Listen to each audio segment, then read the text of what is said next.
Hello, my name is Lisa Elvin Staltari, and this is my channel, Have Roots, Will Travel. I'm a genealogist and a passionate traveler.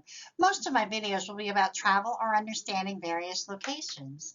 But in this special series, I'm focusing on a subject that is near and dear to my heart, the story of Les Filles du Roi, or the King's Daughters.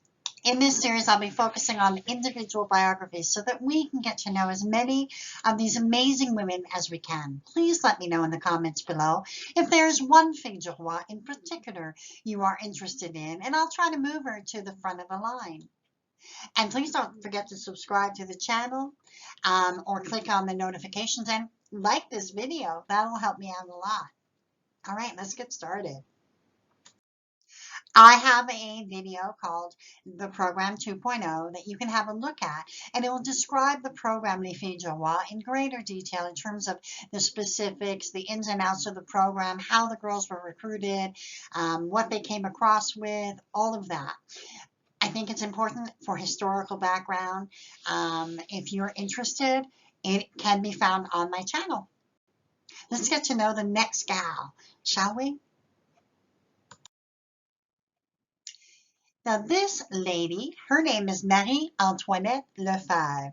She actually isn't related to me. She is actually the great-grandmother, the 9 times great-grandmother of a very dear friend who has no idea that she had any kind of relationship to Les Filles du Roi, and it was a pleasure for me to discover her French-Canadian lineage.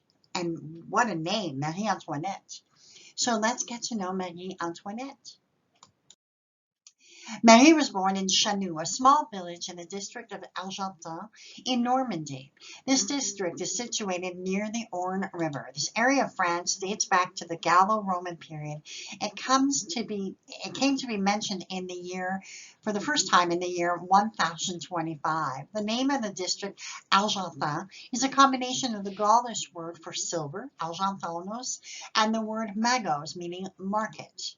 The area had a feast or famine sort of history and alternated between prosperity and destruction as the English occupied this area several times.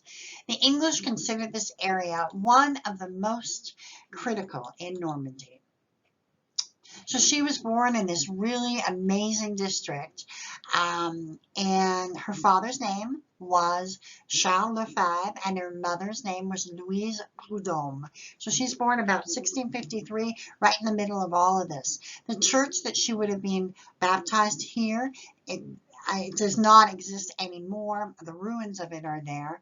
So that is always amazing to me that these things survive. And on the left-hand side of your screen is a modern-day picture of what this village looks like. Now, upon her father's death, she was recruited to be a fille du roi and left for Canada, arriving on the 30th of July, 1671, aboard the ship, the Prince Maurice. She brought with her approximately goods worth about 400 pounds. So she came from some degree of money. Not nobility, but probably upper middle class. The groom she selected, his name, Hilaire Limousin, dit Belfort. He was born 1633 in Poitou, France. His father's name was Pierre Limousin, and his mother, Isabelle Fradet. The location of where he was born is on the Clain River in west central France. It is the historical center of the province of Poitou. Even when Hilaire lived there, it was a very old city dating back to the 4th century. It's renowned today, rich in history and architectural legacies from the 4th, the 7th, and the 12th centuries. It was and is a major educational center, with the university there being established in, imagine, 1431. Eleanor of Aquitaine lived here on and off, and it was here in the chapel of Poitiers that she married the future King of England, Henry II. The city is also known for the many battles that were fought here, notably the first in 1732 as the Battle of Tours, and then the second in 1356, which was one of the key battles of the 100 Years' War. The church of Hilaire's parish was Saint Radegonde, which dates back from the 6th century, but was destroyed and rebuilt in the 10th century. So far, this church is the oldest one we have looked at in my series. Now, he arrived in Canada as a soldier with the Carignan Regiment, and his profession was actually one of being a tailor, which I think is amazing. He would have lived as a single man until 1671, when he found what we hope, was the love of his life, Marie Antoinette. He was by then almost 40 years old, which for the time was very old to be starting a family. But he had probably enough money, enough, kind of credibility in the New World.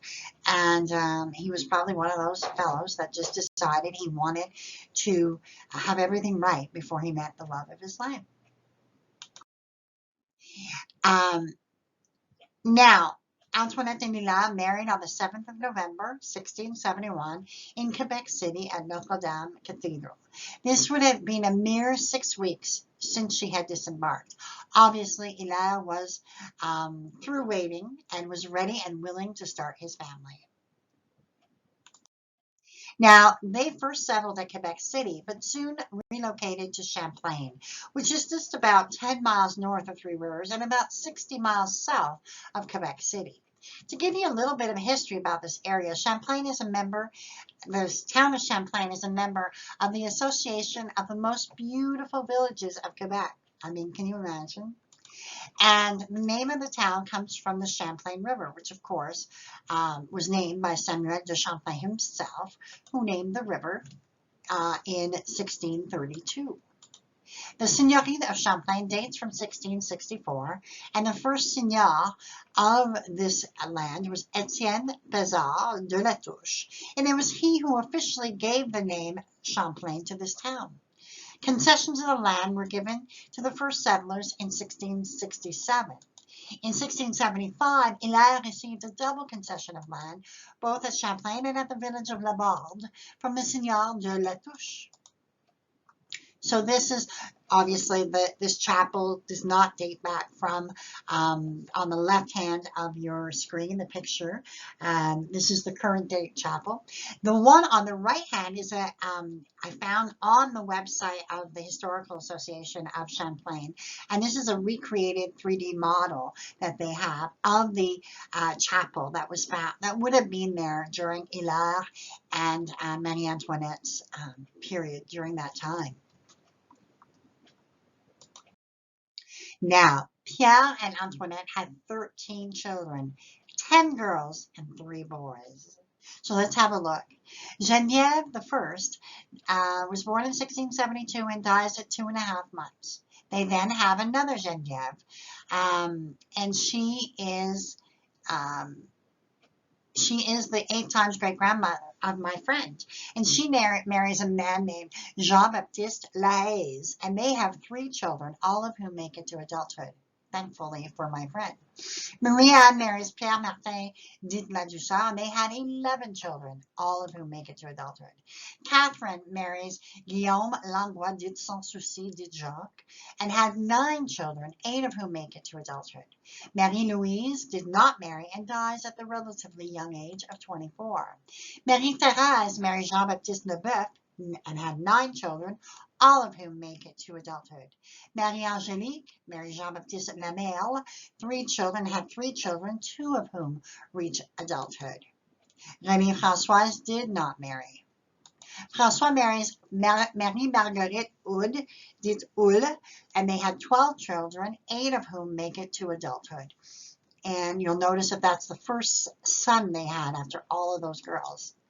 Marie-Charlotte marries Noël Houd, dit Houle, 9, and they had 5 children, 3 of whom reach adulthood. You'll notice that they both married the Houd dit Houles. These were the siblings. So François and Marie-Charlotte married brothers and sisters. Antoinette marries Jean-Baptiste Dubois, and they have 8 children, 6 of whom make it to adulthood. Joseph married Marie-Joseph Dubois, and they have 12 children, 11 of whom make it to adulthood. And then Marie-Joseph that Pierre marries Marie-Joseph Lacourier at the late age of 40, and Marie-Joseph was 30. They only had one child, and that child did reach adulthood. So all in all, a tremendous amount of descendants of this particular family. Just amazing, amazing. Now, Hilaire would live until the ripe old age of 75, a remarkable achievement to be sure during this era. He is buried in the Notre-Dame de la Visitation cemetery in Champlain. The original cemetery that he was buried at is known as the Old Champlain Cemetery, and closed in 1802, and all of the graves were then moved to the newer cemetery. As for Antoinette, we do not have a burial record for her, but we have to assume that she is buried right next to her, the love of her life, Hilaire. As for the approximate death by her name being mentioned in documents, we can estimate she dies between 1708 and 1725, giving her a death age range from 55 to 72. I like to think it's probably somewhere in the middle, and that she would have gone to live with one of her many daughters and been taken care of. Very, very amazing life. And with that, we end our 25th episode of Les Filles du Roi. I thank you for listening, and I can't wait to see who's next on the list. And I will see you on video number 26. Until then, au revoir.